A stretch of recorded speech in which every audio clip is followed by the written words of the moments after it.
परिचय। बच्चों, आज हम जैव प्रौद्योगिकी एवं उसके उपयोग के बारे में जानेंगे। वाह सर, ये रोचक लग रहा है। हाँ, इसलिए मुझे कौन बताएगा कि जैव प्रौद्योगिकी क्या है? आपने सही बताया रितु। क्या कोई मुझे बता सकता है कि जैव प्रौद्योगिकी का उपयोग किन प्रक्रियाओं के लिए किया जाता है? सर, ऐसी अनेक प्रक्रियाएं हैं जिनके लिए जैव प्रौद्योगिकी का उपयोग किया जाता है, जैसे कि रोगों की पहचान करने के लिए, जीन स्थानांतरण आदि। बहुत अच्छे प्रतीक। आओ अब विस्तार से अध्ययन करें। इस पाठ में आप जैव प्रौद्योगिकी एवं उसके उपयोग के बारे में जानेंगे। उद्देश्य। इस पाठ के अंत में आप निम्न करने में सक्षम हो जाएंगे। कृषि में जैव प्रौद्योगिकी के उपयोगों की व्याख्या करना। चिकित्सा में जैव प्रौद्योगिकी के उपयोगों की व्याख्या करना। जीन चिकित्सा की व्याख्या करना। आणविक निदान का वर्णन करना। परजीवी जंतुओं और उनके उपयोगों की व्याख्या करना और नैतिक मुद्दों की चर्चा करना।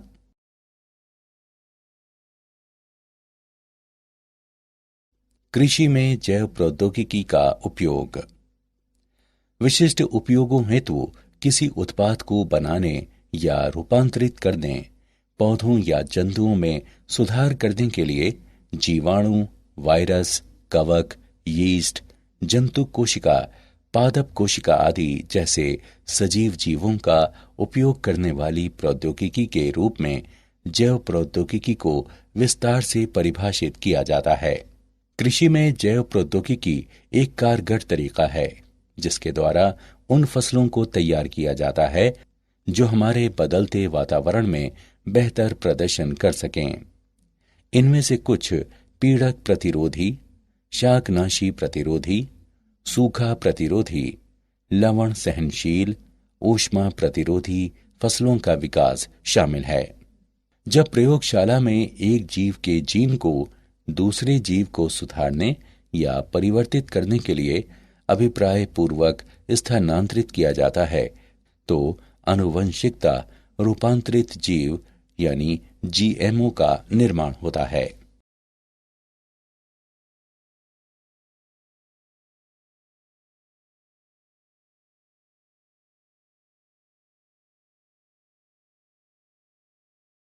आनुवंशिकता रूपांतरित जीवों का उपयोग। आनुवंशिकता रूपांतरित पौधे कई तरह से उपयोगी हो सकते हैं। कीट पीड़क प्रतिरोधी पौधों के कारण कम पीड़कनाशी का उपयोग करने की आवश्यकता होती है। आर्थिक रूप से अधिक अनुकूल क्योंकि पीड़कनाशी वायु, मृदा और जल में नहीं जाते हैं। फसल की अधिक पैदावार। आनुवंशिकता रूपांतरित फसलों को उन विटामिनों से भरपूर बनाया जा सकता है जिनकी कुछ प्रधान किस्मों में कमी हो सकती है।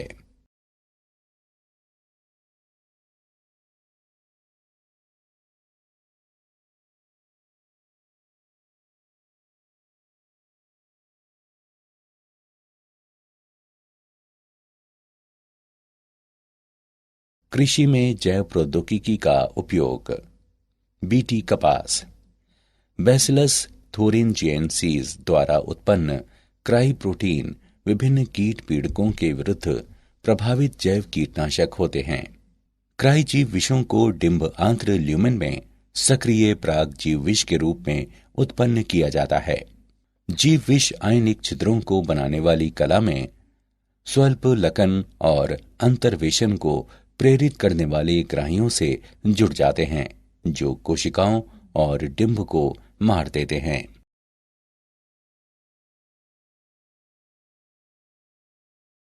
पीड़क प्रतिरोधी पौधा। पीड़क प्रतिरोधी पौधे।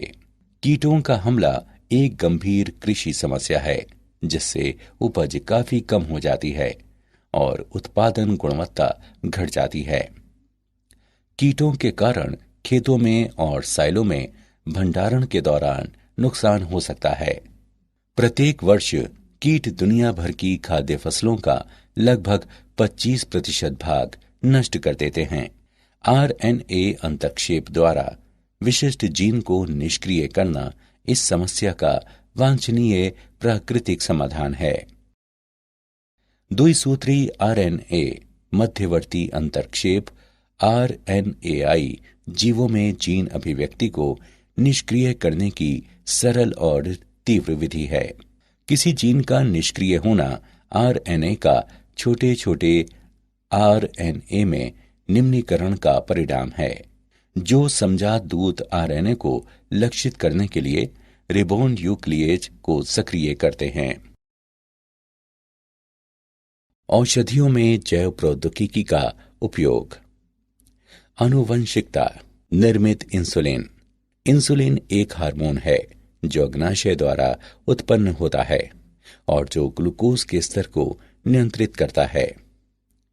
इंसुलिन 2 पॉलीपेप्टाइड श्रृंखलाओं का बना होता है, श्रृंखला ए और श्रृंखला बी, जो आपस में डाइसल्फाइड सेतुओं द्वारा जुड़ी होती है।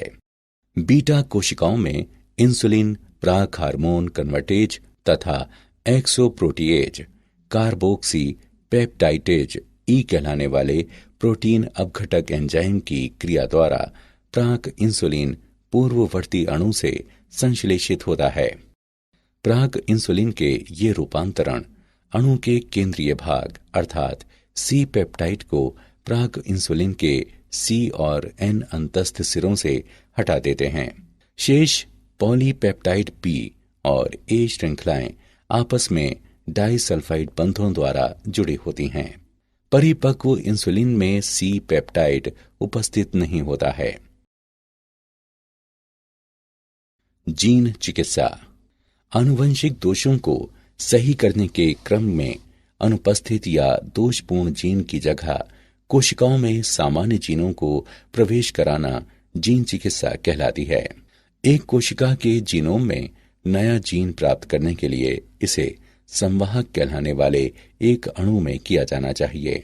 वर्तमान में उपयोग किए जा रहे सबसे सामान्य संवाहक विषाणु हैं, जो प्राकृतिक रूप से आक्रमणकारी कोशिकाएं हैं और अपने आनुवंशिक पदार्थ को कोशिका के जीनोम में प्रवेश कराती हैं। एक संवाहक के रूप में विषाणु का उपयोग करने के लिए विषाणु के जीनों को हटाकर कोशिका के लिए निर्धारित नए जीन को प्रतिस्थापित किया जाता है। जब विषाणु कोशिका पर हमला करेगा तो ये अपने आनुवंशिक पदार्थ प्रवेश कराएगा। एक सफल स्थानांतरण के परिणाम स्वरूप लक्षित कोशिका में अब नया जीन होगा, जो दोषपूर्ण जीन द्वारा उत्पन्न समस्या को सही करेगा। विषाणु जिनका संवाहकों के रूप में उपयोग किया जा सकता है उनमें शामिल हैं रेट्रोवायरस जैसे HIV, एडिनोवायरस, एडिनो संबंध वायरस और सरल परिसप्र विषाणु।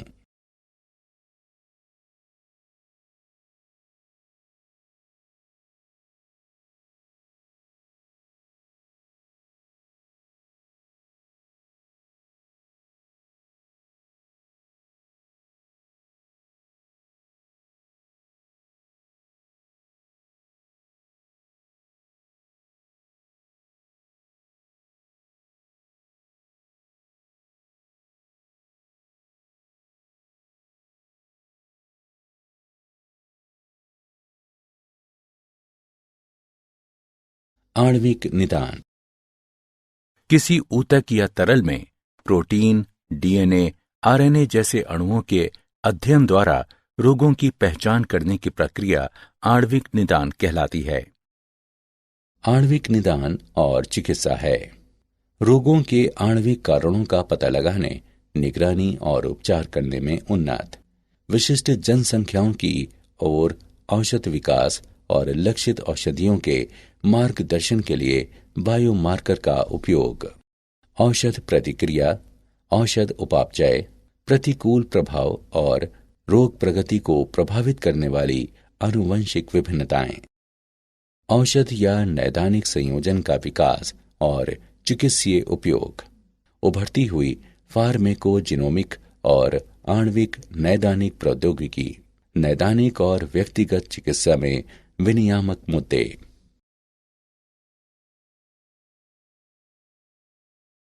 परजीवी जंतु, ट्रांसजेनिक एनिमल्स, जंतु जिनकी आनुवंशिक विशेषताओं को एक रूपांतरित जीन द्वारा या आनुवंशिक प्रौद्योगिकी की तकनीक का उपयोग करके दूसरे जीव से प्राप्त जीन के अंतर्वेशन द्वारा बदल दिया गया है, परजीवी जंतु कहलाते हैं।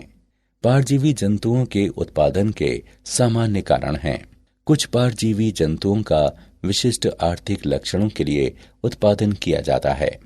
उदाहरण के लिए, परजीवी पशुओं को विशिष्ट मानव प्रोटीन युक्त दूध उत्पन्न करने के लिए बनाया गया था, जो मानव वातस्फीति के उपचार में सहायता करती है। उदाहरण के लिए, हार्वर्ड वैज्ञानिकों को ऑनको माउस या हार्वर्ड माउस कहलाने वाले आनुवंशिकता निर्मित चूहा बनाने में प्रमुख वैज्ञानिक सफलता मिली, जिसमें विभिन्न मानव कैंसरों के विकास को बढ़ावा देने वाला जीन है।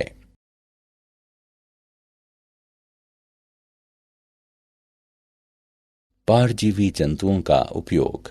मानव कल्याण के लिए इन जंतुओं के लाभों को निम्न क्षेत्रों में वर्गीकृत किया जा सकता है: कृषि, औषधि और उद्योग। कृषि उपयोग। प्रजनन। पारंपरिक प्रजनन अधिक समय लेने वाला मुश्किल कार्य है। जैव प्रौद्योगिकी के उपयोग से कम समय में और अधिक परिशुद्धता के साथ जंतुओं में विशेषताओं को विकसित करना संभव हो गया है। इसके अलावा उपज बढ़ाने के लिए किसानों को एक आसान तरीका भी प्रदान करता है। गुणवत्ता।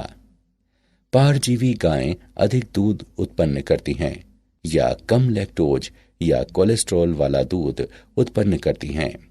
सूअर और पशु जिनमें अधिक मांस होता है, भेड़ जो अधिक ऊन देती हैं। रोग प्रतिरोध। वैज्ञानिक रोग प्रतिरोधी जंतुओं को उत्पन्न करने के लिए प्रयासरत हैं, जैसा कि इन्फ्लुएंजा प्रतिरोधी सूअर, लेकिन जीन की बहुत ही सीमित संख्या वर्तमान में पालतू जानवरों में रोगों के प्रतिरोध के लिए जिम्मेदार है।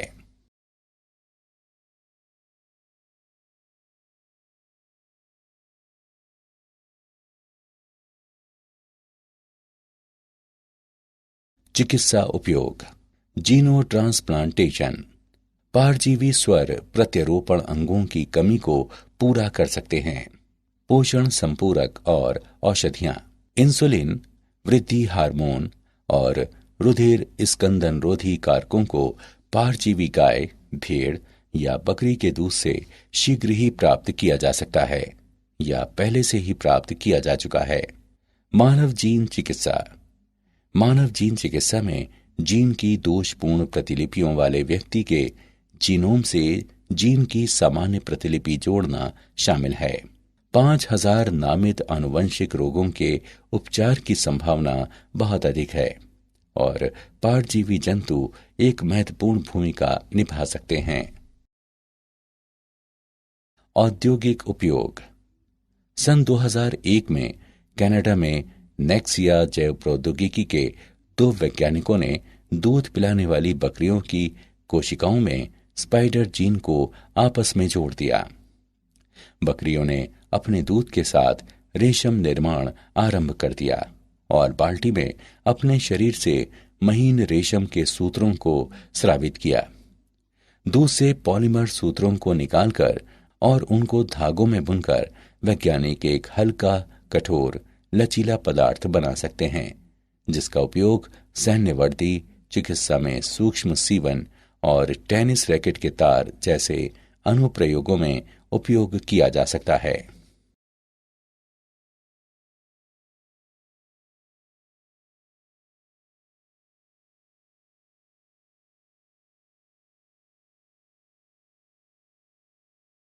नैतिक मुद्दे।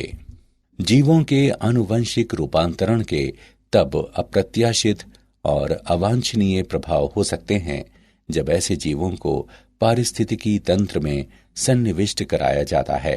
जन सेवाओं के लिए ऐसे जीवों के रूपांतरण और उपयोग से अनुमत एकस्व की समस्याएं भी उत्पन्न हुई हैं।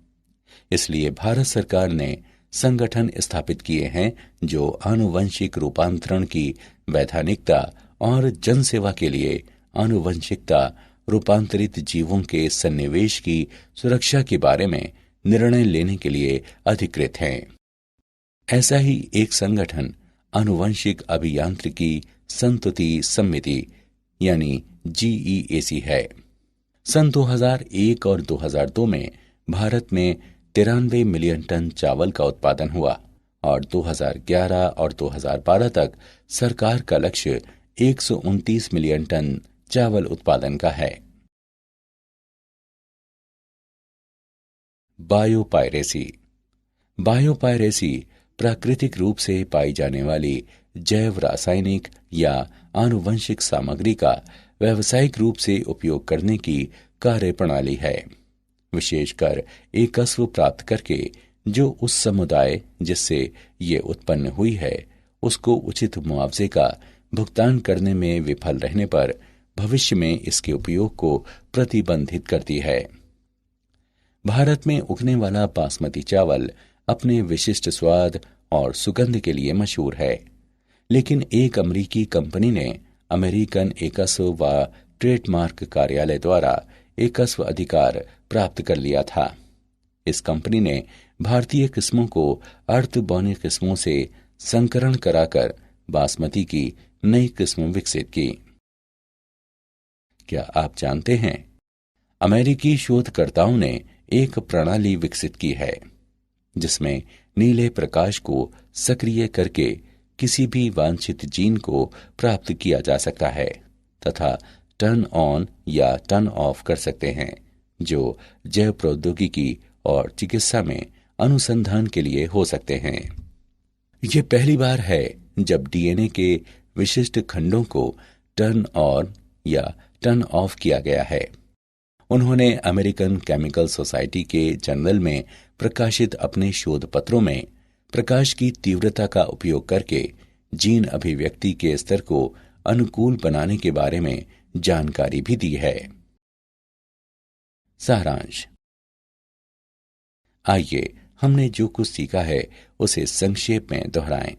विशिष्ट उपयोगों हेतु किसी उत्पाद को बनाने या रूपांतरित करने, पौधों या जंतुओं में सुधार करने के लिए जीवाणु, वायरस, कवक, यीस्ट, जंतु कोशिका, पादप कोशिका आदि जैसे सजीव जीवों का उपयोग करने वाली प्रौद्योगिकी के रूप में जैव प्रौद्योगिकी को विस्तार से परिभाषित किया जाता है। RNA अंतर्क्षेप द्वारा विशिष्ट जीन को निष्क्रिय करना कीट हमले की समस्या का वांछनीय प्राकृतिक समाधान है।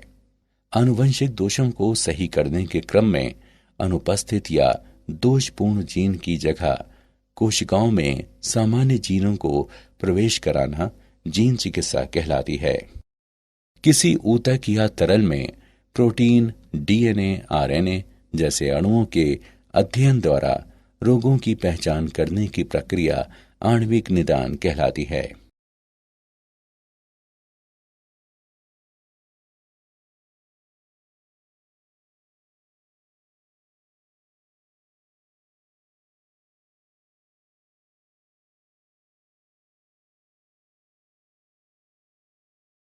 जंतु जिनकी आनुवंशिक विशेषताओं को एक रूपांतरित जीन द्वारा या आनुवंशिक प्रौद्योगिकी की तकनीक का उपयोग करके दूसरे जीव से प्राप्त जीन के अंतर्वेशन द्वारा बदल दिया गया है, पारजीवी जंतु कहलाते हैं।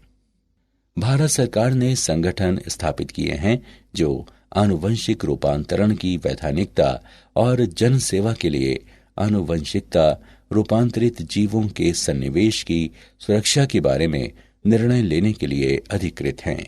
बायोपायरेसी प्राकृतिक रूप से पाई जाने वाली जैव रासायनिक या आनुवंशिक सामग्री का व्यावसायिक रूप से उपयोग करने की कार्यप्रणाली है, विशेषकर एकस्व प्राप्त करके जो उस समुदाय जिससे ये उत्पन्न हुई है उसको उचित मुआवजे का भुगतान करने में विफल रहने पर भविष्य में इसके उपयोग को प्रतिबंधित करती है।